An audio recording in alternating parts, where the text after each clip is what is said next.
I'm Dantavius. How you doing? The heck? I'm getting a call on my Nintendo Switch for some reason. Hello? Hey Dan, it's Tony Tennis Balls. Listen, me and a couple of the other guys in the family heard you were planning on making a video about organized crime. I think it would be in your best interest not to do that. You know what? I'm sick of you people always harassing me. I'm making this video.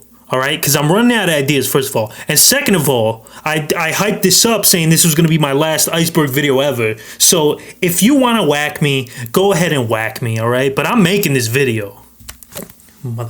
Freaking told that schmuck off. Anyways, as I was saying, I'm Dantavius, and today we're going to be talking about organized crime, alright? Something I'm definitely have never been involved with in the past. This is the criminal organization's Iceberg explained. If you don't know what an iceberg chart is, welcome to YouTube. Basically, it's a way to sort information from most known to least known. That's all there is to it. Now, before we get into it, I want to point out that some of the organizations on this list are political by nature. So just know that this video has no political slant. I'm not trying to make any statements here. It's just for fun. Also, as I mentioned before, this is going to be my last Iceberg video. But why, Danny? Why? Because, alright, nobody's doing these anymore. I'm the last schmuck out here doing Iceberg videos. I hopped on the trend way too late as usual, and now the trend is falling off, okay? Honestly, I'm probably gonna make another one. I just wanted to be dramatic. Anyways, this intro is way too long. Let me end it by saying this. If by the end of the video you enjoy it, make sure to, drop a little like, a little subscribe maybe, because it helps me, gives me exposure, and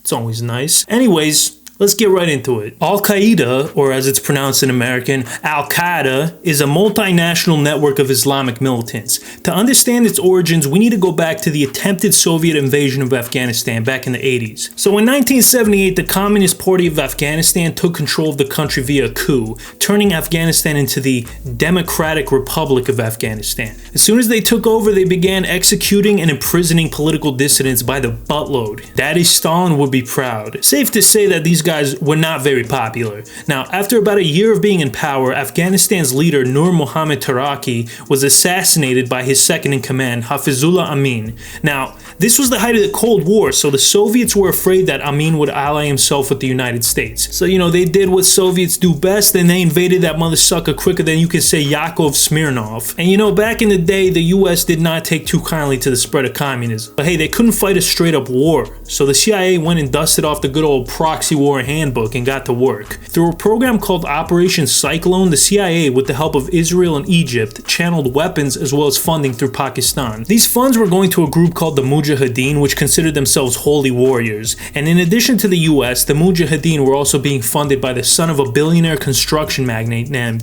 Osama bin Laden. Maybe you've heard of him? Bin Laden was able to gather Muslims from all over the world to join that war effort in Afghanistan, and eventually the Mujahideen were able to beat the Soviets. After the war, Bin Laden had a stockpile of weapons and a small army of trained soldiers, so he decided he was going to turn his attention to his next target, America. Now, we all know Bin Laden did 9/11, so I'm not going to get too far into all that, but listen to this, man. This was Bin Laden's objective, what he was trying to accomplish with Al-Qaeda, and this is kind of crazy. Bin Laden's overall strategy for achieving his goals against much larger enemies such as the Soviet Union and United States was to lure them into a long war of attrition in Muslim countries, attracting large numbers of jihadists who would never surrender. He believed this would lead to economic collapse of the enemy countries, by bleeding them dry. Holy smokes, man. Did Bin Laden win? ISIS, they're well known for public beheadings, terrorist attacks, and destroying historical landmarks. Now, pardon my language here, but these guys were real jerks. And I don't just say that about everyone, okay? Similarly to Al-Qaeda, ISIS also had its roots in the Soviet invasion of Afghanistan. But to really understand ISIS, we need to talk about its founder, Abu Musab al-Zarqawi. Zarqawi was a petty criminal and street thug from Jordan who was in and out of prison his whole life. His nickname was the Green Man because of all the green tattoos he had on his body.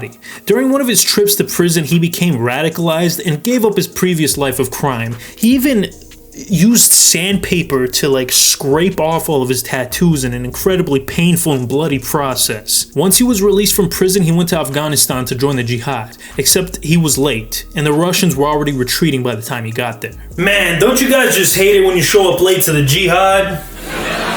Thank you. It was around this time where he met Osama bin Laden, but bin Laden didn't really like him too much. I'll get more into that later though. So Zarqawi goes back to Jordan, where he's soon arrested after the police find multiple weapons and explosives in his apartment. During his 6-year prison sentence, Zarqawi became much more radicalized, and upon his release he went back to Afghanistan with a small group of followers and tried to meet with bin Laden, who still didn't like him, but he gave him some money to fuck off. Now let's get into the reason why Osama bin Laden didn't like Zarqawi. It's because of 2 reasons. One, Zarqawi and his followers were lower class, uneducated blue-collar folk, while bin Laden and his inner circle were mostly highly educated members of prominent families, and a lot of them studied Islam in university extensively. Another fundamental difference was in their approaches to jihad. Zarqawi believed it was necessary to start a civil war between Sunnis and Shia in order to weed out what he considered to be apostates. Bin Laden disagreed with that approach in favor of a more strategic one. Now, Zarqawi would actually fight in Afghanistan again in 2001 after the US invasion, where he was injured, and he fled to Iraq, where he would heal up and continue building up his organization.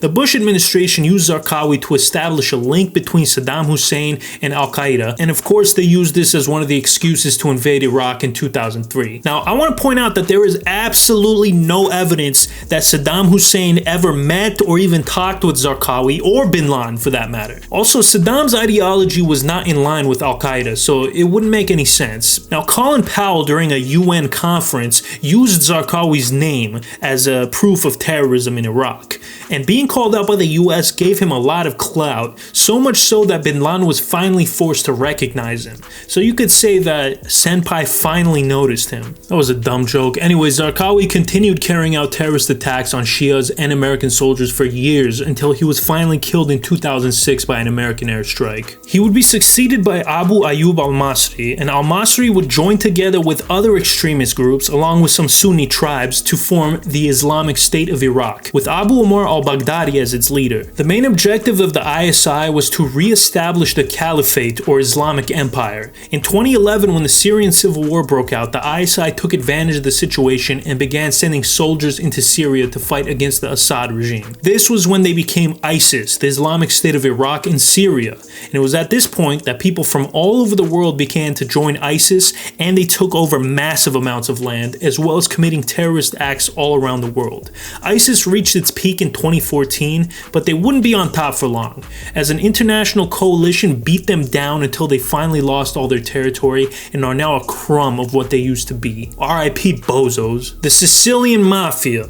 In the 1860s, Italy transitioned from feudalism to capitalism. Because of this, many of the landowning nobility sold off their land to former peasants. This increased the number of landowners from 200 to 2,000. The transition in government left a massive power vacuum, and the government of Sicily was pretty incompetent. I mean, bandits were robbing people left and right, people were getting into land disputes, it was a mess.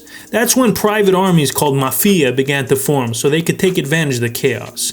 Now, if you're a fan of mob movies like me, you'll notice that the mobsters call themselves soldiers and captains, so the ranks are actually based on the mafia's origins as armies. Pretty cool, huh? Now these clans, or families as they were also called, became rich and powerful by charging the new landowners money in exchange for protection. Their influence grew so much that the Italian government even asked them to step in and take care of other smaller criminal bands in exchange for looking the other way to the mafia's own crimes. In retrospect, that was not a very smart move on the government's part, but hey, at least we got The Godfather and Goodfellas out of it, huh? Throughout the late 1800s and early 1900s, the mafia continued to grow and had the local authorities and politicians in their pockets. At one point, they began to call themselves La Cosa Nostra, which means our thing in Italian. Now, a big reason the mafia was so successful compared to other gangs and criminal organizations is because their code of conduct called Omerta. Omerta was a code of extreme secrecy. It states that if any member talks to the police, aka rats, then they and possibly their relatives can be whacked. As a matter of fact, no member of Cosa Nostra can go to the authorities for any reason, unless it's to pay them off, of course. Like, if a crime is committed against one of them, they're expected to handle it themselves without going to the authorities. On top of Omerta, they also have the 10 Commandments, which I'll put up on the screen here just in case you're interested. You can pause it and read that. Anyways, in the late 1800s, the American Mafia began to form in New Orleans, of all places, right? I mean, you usually associate the American mob with New York or Chicago, but no. had its start in New Orleans. In the 1920s is when the New York Mafia became extremely powerful because of bootlegging alcohol during Prohibition. Now, even though the American crime families were separate entities from the Sicilian ones, they still kept most of the same rules and customs, but they didn't owe the Sicilians anything. They didn't kick up to them. Yakuza is a name given to any organized crime group in Japan. They're frequently referred to as the Japanese Mafia, and that's because these groups operate very similarly to the Sicilian Mafia families. They have an outward facade of being gentlemen while also participating in crimes such as extortion, gambling, murder, bribery, prostitution, drugs, and the worst crime of all, emulating Nintendo games. They also have a similar hierarchy and code of conduct to the Mafia. The one thing that the Yakuza are known to do is that if somebody fucks up, they have to cut off part of their left pinky with a sword. It's kind of embarrassing though. It's kind of like everybody knows you're a schmuck once they see your pinky. The largest Yakuza crime syndicate in Japan is named Yamaguchi Gumi. And the most interesting thing about these Yakuza groups is that the local police allow them to operate like a normal business. These days, the Yakuza are mostly invested in legit enterprises like real estate and gambling, or white-collar crime. Resorting to murder and other violent crimes is rare these days, and the Yakuza are even known to engage in relief efforts. Like from time to time, if there's a bad earthquake or a tsunami, you'll see the Yakuza out there helping people out. For these reasons, it's not actually illegal to be a member of the Yakuza in Japan, and their buildings are clearly marked and registered with the Japanese government. The Ku Klux Klan, or as I like to call it, the Ku Klux Klan, is a white supremacist hate group that was founded by a bunch of good old boys who were upset that the Confederacy took a massive L. Now, there are actually two KKKs, the modern one, which exists today, and the one which, like I said, was founded immediately after the Civil War by veterans from the South. The Klan would spend years terrorizing people in the South, whipping black people, lynching them, burning down black churches, and assassinating Republican politicians. But after a while, the government got sick of the Klan's shit and started cracking down. In 1972, Nathan Bedford Forrest, who was the Grand Wizard of the KKK, disbanded the entire organization. But unfortunately, this was not the end. There's also a sequel. In 1915, the film Birth of a Nation premiered, which glorified the original Klan. This inspired a dude named William Joseph Simmons to create Ku Klux Klan 2 with the Racism Expansion Pack. You see, the original KKK was mainly just targeting African Americans, while the new one was also based on anti-Catholic, anti-Semitic, and anti-immigrant sentiments. This appealed to many lower-class white people who felt that they were being pushed aside by the incoming Irish, Italian, and Jewish immigrants. So the Klan began to grow rapidly. They also heavily lobbied for prohibition, which would ironically make those Italian immigrants they hated so much incredibly powerful. The new Klan began to decline starting in 1925 after their leader, D.C. Stevenson, was imprisoned for murdering a white woman and having his way with her. Now, the Klan is obviously still around, but to a lesser capacity, although there was an uptick in membership in 2015. I wonder why. Sumiyoshi Kai is the second largest Yakuza syndicate. They operate out of Tokyo. I don't have much to say about them that I didn't already cover in the Yakuza section. The 5 Points Gang. 5 Points was a neighborhood in Manhattan known for being dangerous and crime-ridden. It was here that the 5 Points Gang was started by Paul Kelly and John Torrio, who would go on to found the Chicago Mob. The gang was mostly comprised of Italians, but it also had a lot of Jewish, Eastern European, and Irish people as well. Prominent gangsters like Lucky Luciano, Meyer Lansky, and Al Capone were also part of this gang. The 5 Points Gang was known for supporting corrupt politicians in their election bids. You can kind of see this a little bit in the movie Gangs of New York. By threatening voters, falsifying voter lists, and stuffing ballot boxes, the gang aided city officials in retaining power, and eventually the mafia would step in and replace them. The Sinaloa Cartel. The Sinaloa Drug Cartel of Mexico is the most powerful crime syndicate in the West. If you've ever seen the show Narcos, you probably know all about them. Personally, I stopped watching after season 2, not that anybody asked. Now, to understand the origins of the Sinaloa Cartel, we first need to talk about the Guadalajara Drug Cartel. The Guadalajara Cartel was created in the 1970s, and it initially began operations with growing and trafficking weed.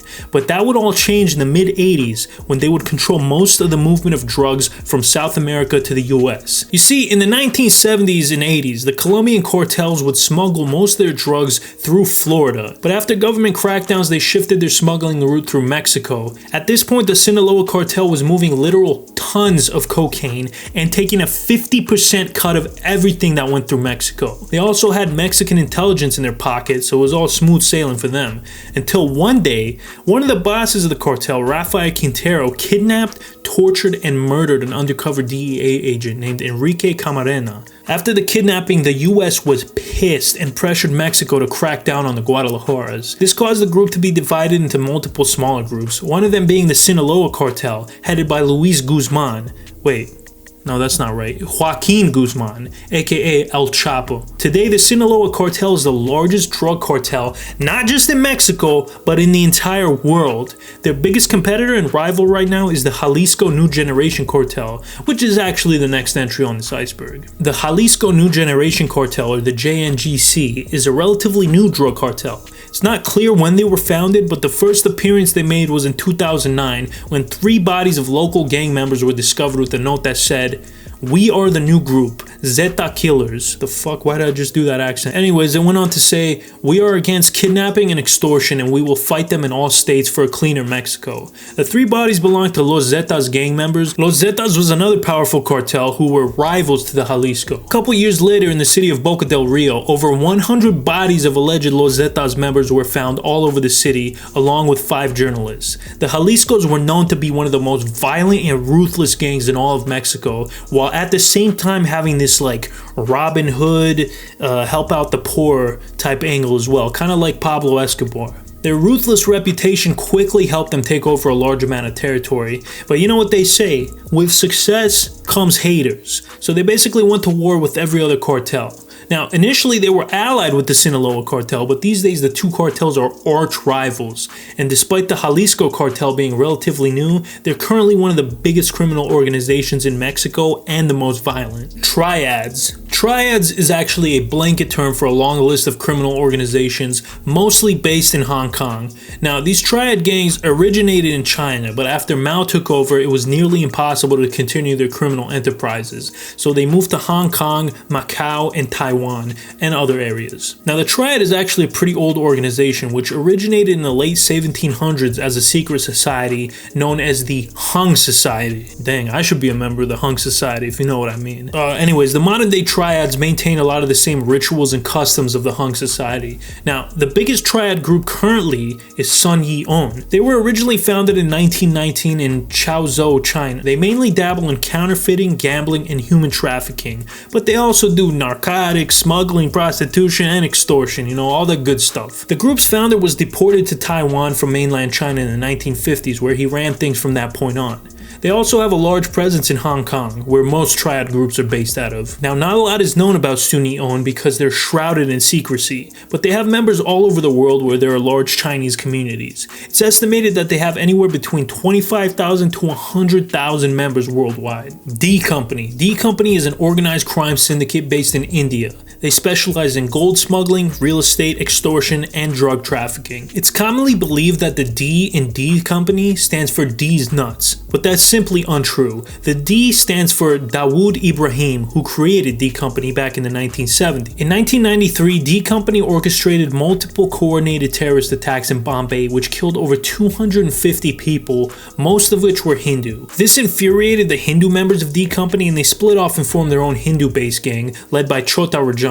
And my man Chota was not taking any shit, alright? He had 7 of the guys who participated in the attacks whacked and started a gang war with D Company that lasted years and resulted in the deaths of over 100 gangsters. Currently, Dawood Ibrahim is in hiding, and it's not exactly known where he is. However, Indian intelligence, US intelligence, and former associates are all pretty sure that he's in Pakistan. But the Pakistani government denies this, and hey, I trust them. It's not like they have a history of harboring terrorists and lying about it. Anyways, it's believed that D Company now operates mostly out of Pakistan while still maintaining real estate and other enterprises in India as well as Dubai. The Irish Republican Army. So if you're unfamiliar, Great Britain controlled Ireland for a very long time, and they were not very nice. So when England was off fighting in World War I, a paramilitary group known as the Irish Republican Army started fighting a war for independence. This war lasted 2 years and concluded with the Anglo-Irish Treaty. This treaty gave Ireland a status similar to Canada, where they would be independent but still kind of be part of Great Britain.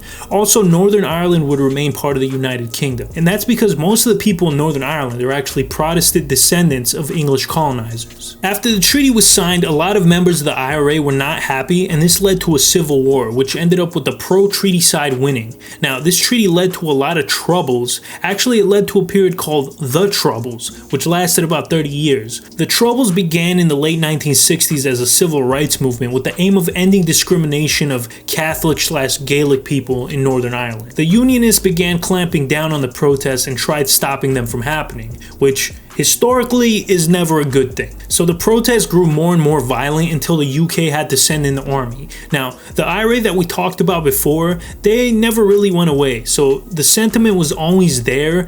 During the Troubles, multiple paramilitary groups waged a guerrilla war in Northern Ireland.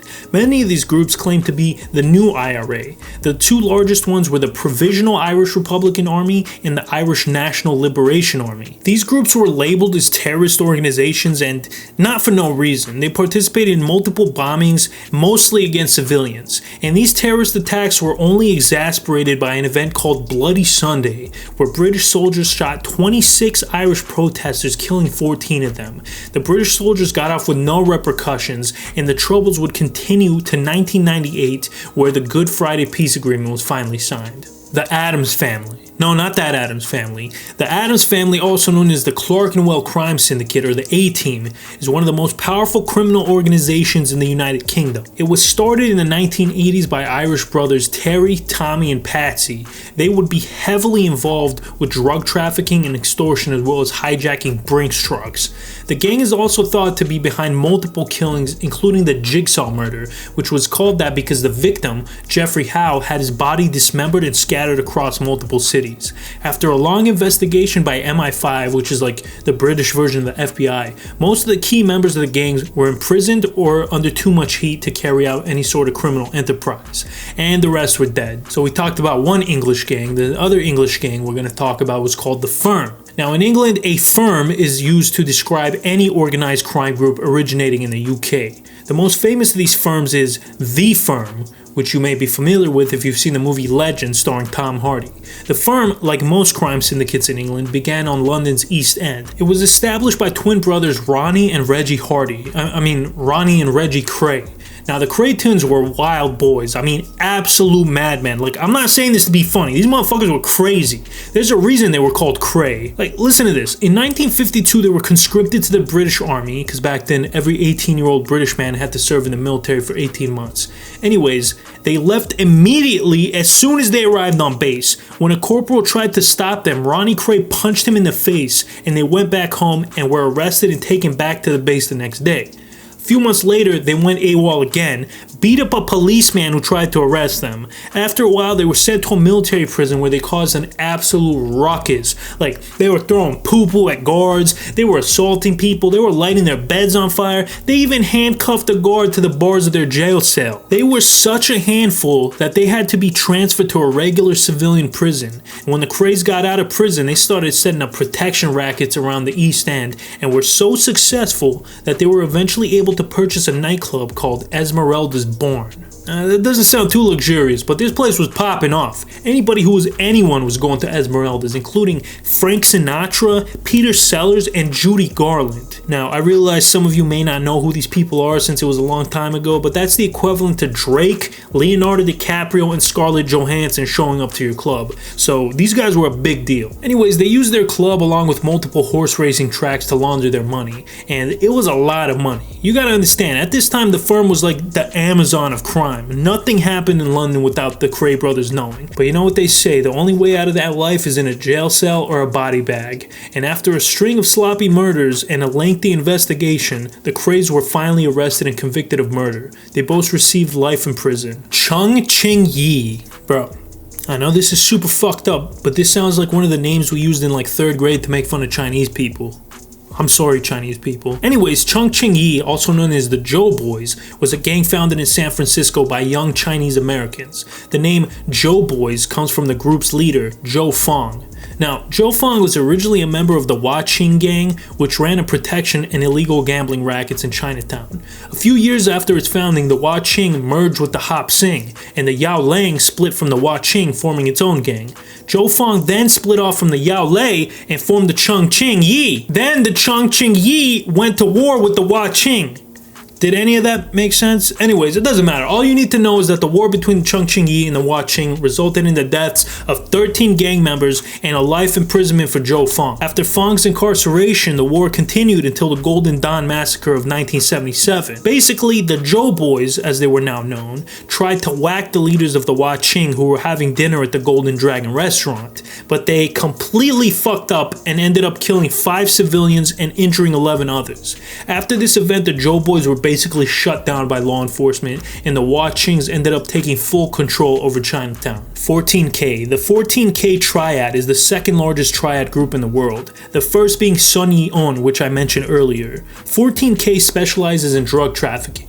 Most of the opium and heroin coming out of Southeast Asia is coming from these guys. In fact, they work directly with the Sinaloa cartel, and they have branches all over the world, from New Zealand to Ireland to South Africa. Oh man, this one is an absolute nightmare to pronounce. Solnsevskaya Bratva. Solnsevskaya Bratva, whatever, close enough, is a crime syndicate originating in Russia. It's one of the biggest crime syndicates in the world, and they got their start in the 1980s and grew more powerful after the fall of communism left a vacuum for criminal enterprise. The group's founder, Sergei Mikhailov, initially ran a protection racket and also controlled a large portion of the car import business in Moscow.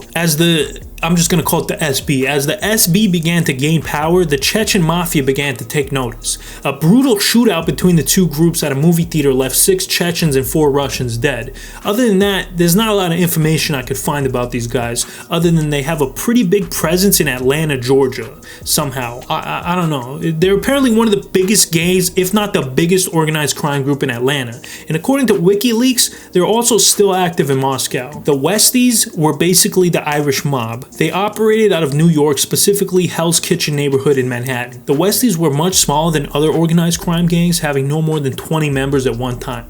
Despite their low numbers, these mother suckers were insane. They were responsible for at least 60 murders between 1968 and 1986, and one of their main rackets was kidnapping other gangsters and ransoming them. I mean, the fucking balls you gotta have to do something like that. It's believed that the group dissolved in the 90s when most of their leadership was either dead or in jail. The Peaky fucking Blinders. Now, you heard about this gang from the show, so you're probably thinking to yourself, oh my goodness, Peaky Blinders is real. Well, calm down, because Peaky Blinders from the show is fictional, but there was a real Peaky Blinders in England back in the end of the 19th century. Now, to understand the conditions under which the Peaky Blinders were formed, you need to understand that England in the late 1800s was an absolute shithole, okay? Everybody had diarrhea because cholera was in the water. All people ate was beans on toast with a side of sawdust and a glass of Flint, Michigan water to wash it down. For fun, people would go watch bear baiting, which was when a bear got chained to a stake and a bunch of dogs were set on it, and the people would bet on who would win, the bear or the dogs. Anyways, you get the idea. It was a fucked up place. And you know, hard places breed hard people. So a bunch of groups started to spring up out of the slums of Birmingham. These groups, made up of young street urchins, would pick people's pockets, rob people, and beat people up.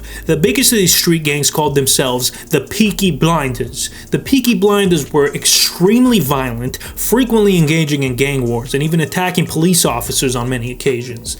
Eventually, after a long drawn-out war with 2 other Birmingham gangs, the Birmingham Boys and the Sabini Gang, the Peaky Blinders lost a lot of their territory and influence and would eventually fizzle out.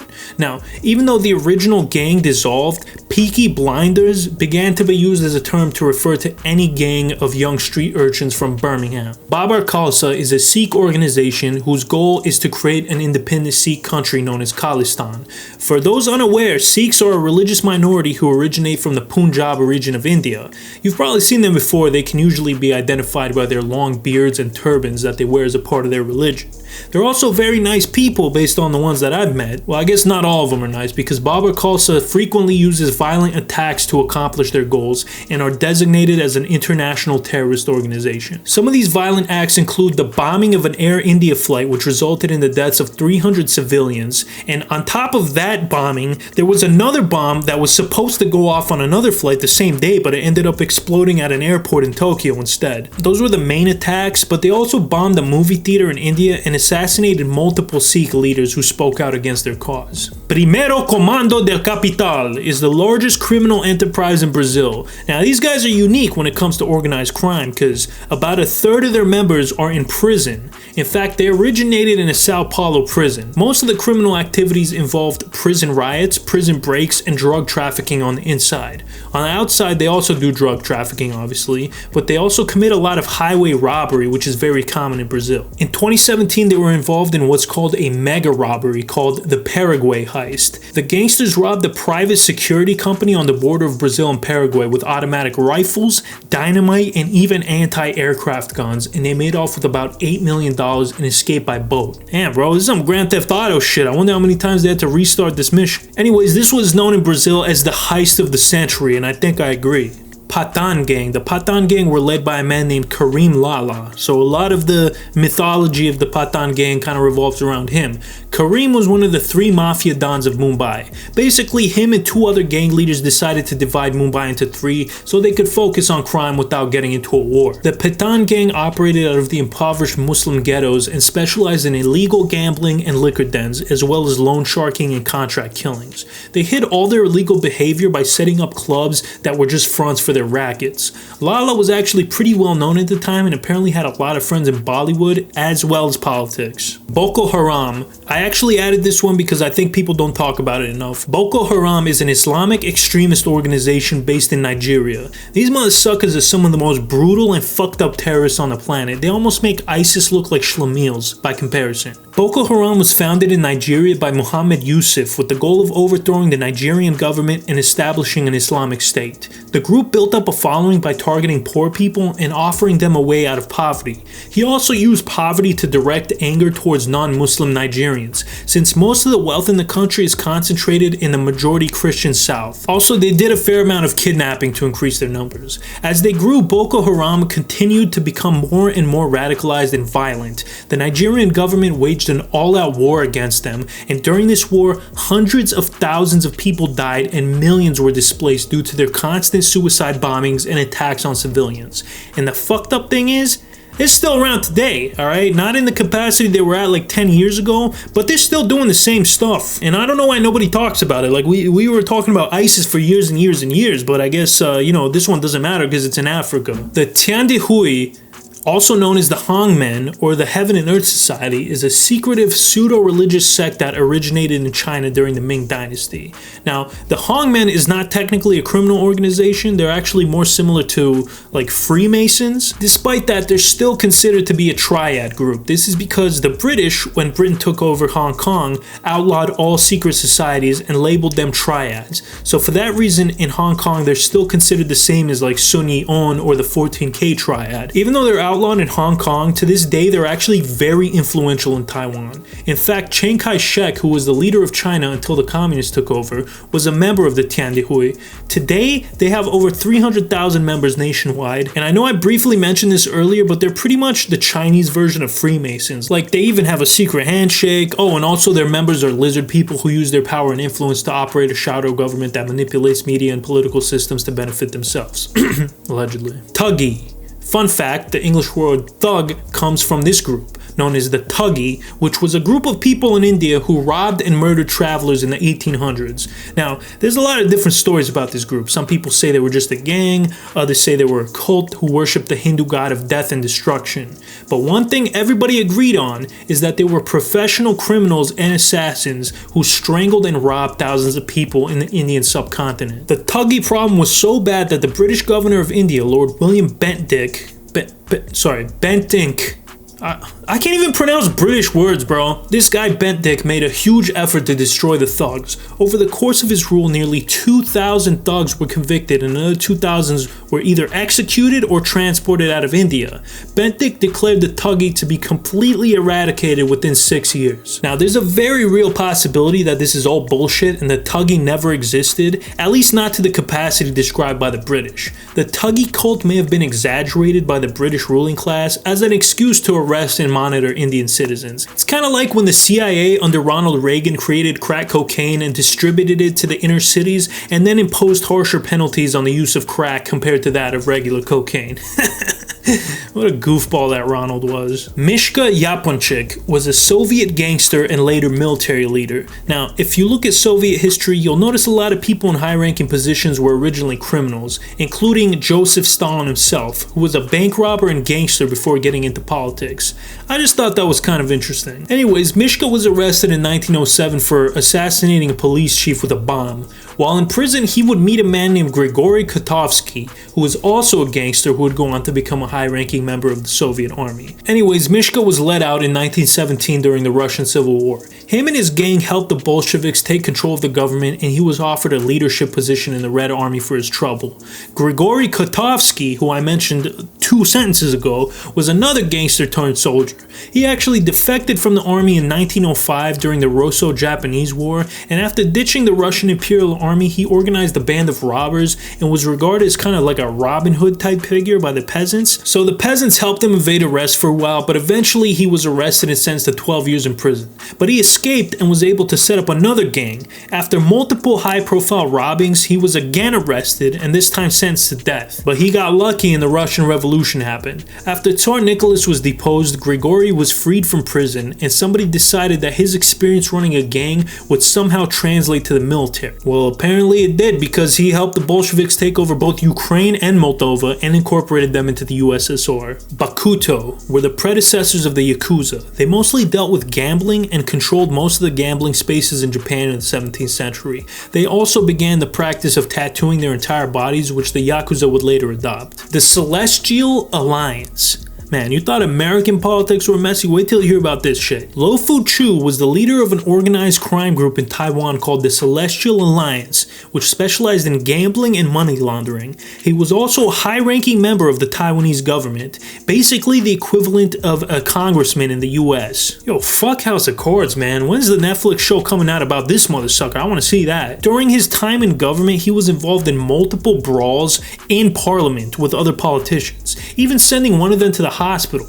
When interviewed about his alleged involvement with organized crime, Lowe dismissed them as politically motivated attempts to discredit him. But when his second term ended in 2013, he no longer had political immunity, so he was charged and convicted with stock manipulation, money laundering, and insider trading. But before he could be sent to prison, he mysteriously disappeared, and he hasn't been found since. But it's been speculated that he's hiding out in mainland China. The Big Circle Gang. Despite having a name that sounds like something your group of friends came up with during recess in first grade, the Big Circle Gang were no children, alright? These were some bad mother suckers. They were originally members of the Chinese Red Guard, which was a paramilitary organization that helped Mao get into power. But after getting too out of control and clashing with the Chinese military, many of the members were sent to prison, where they would later escape and flee to Hong Kong. They dominated the drug trade in multiple cities in Hong Kong, and in the 90s they started to grow a presence in Canada.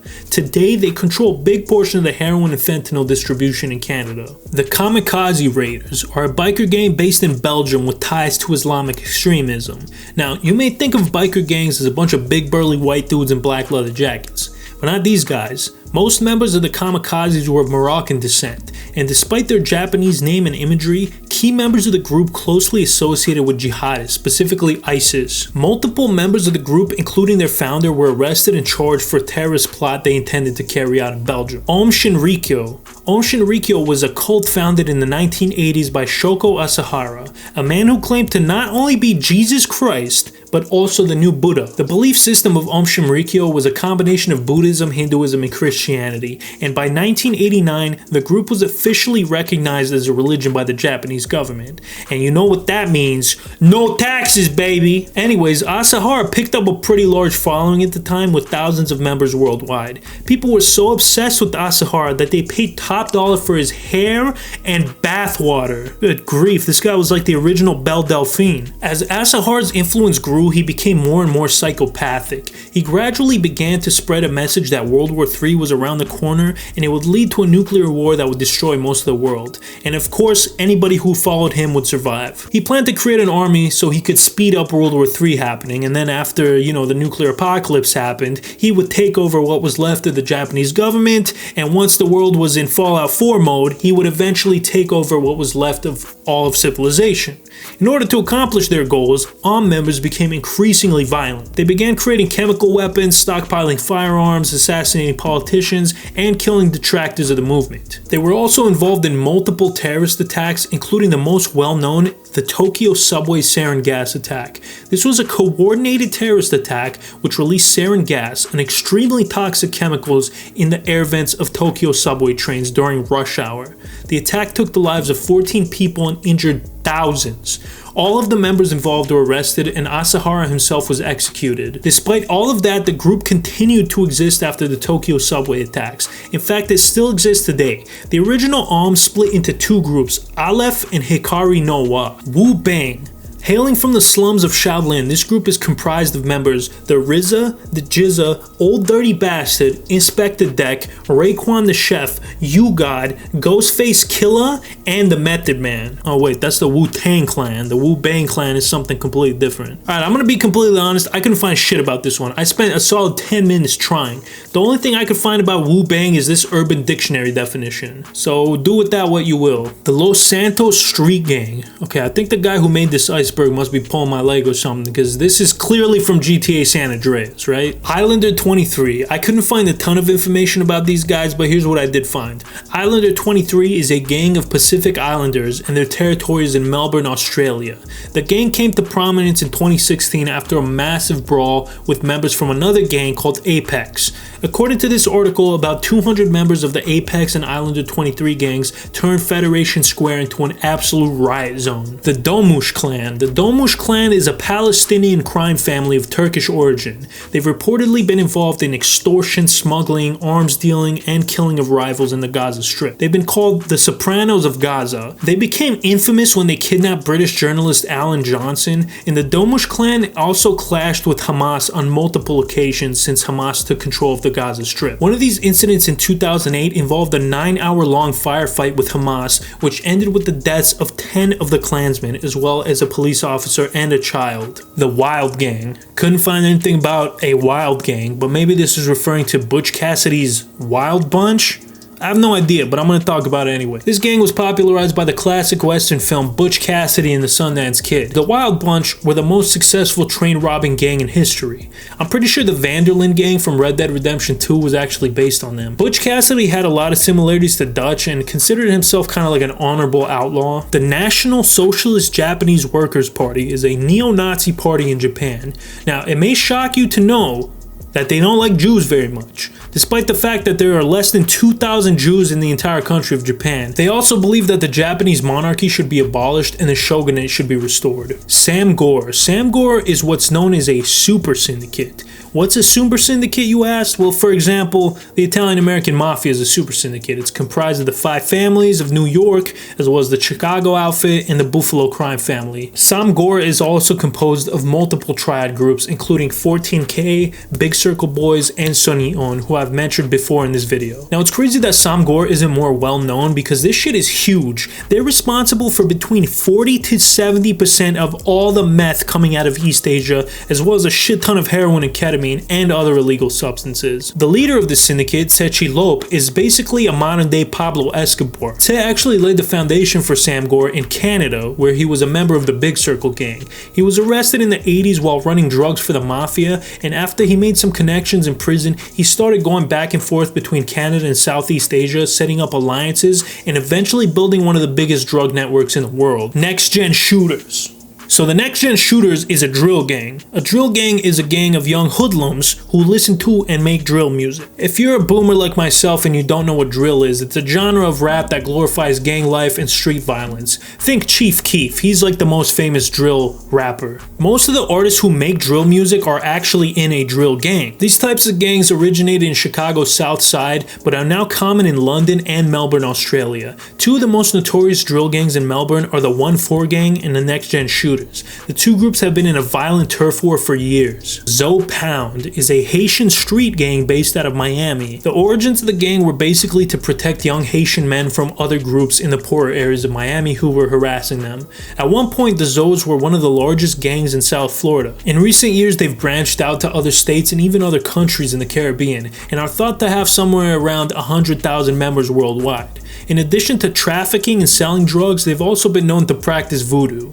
Now, what separates the Zos from other gangs like the Bloods and Crips is that they're more organized and highly secretive, so that's why you've probably never heard of them. There's also a rumor that in order to shoot a hip-hop music video in Miami, you have to get permission from the Zo Pound. There have been multiple rappers who shouted them out in songs, including Lil Wayne, 50 Cent, and the greatest rapper the world has ever seen, Mr. Worldwide himself, Pitbull. Well guys, that's about it. There's a lot of criminal organizations that were left off of this list, but that's just because like I can only do so many, you know? So I hope you guys learned something new, something interesting. Let me know what you think in the comments. And if you enjoyed the video, please like and subscribe. It helps me out a ton, you know. I'm trying to do this YouTube thing full time one day, so help me out. Also, follow me on social media. You know, I'm always tweeting funny stuff. I have a Discord as well. If you're interested, check out the description of my video. I have all my social media links there. Anyways, other than that, I don't think anything else needs to be said. Thank you guys for watching. I love you guys.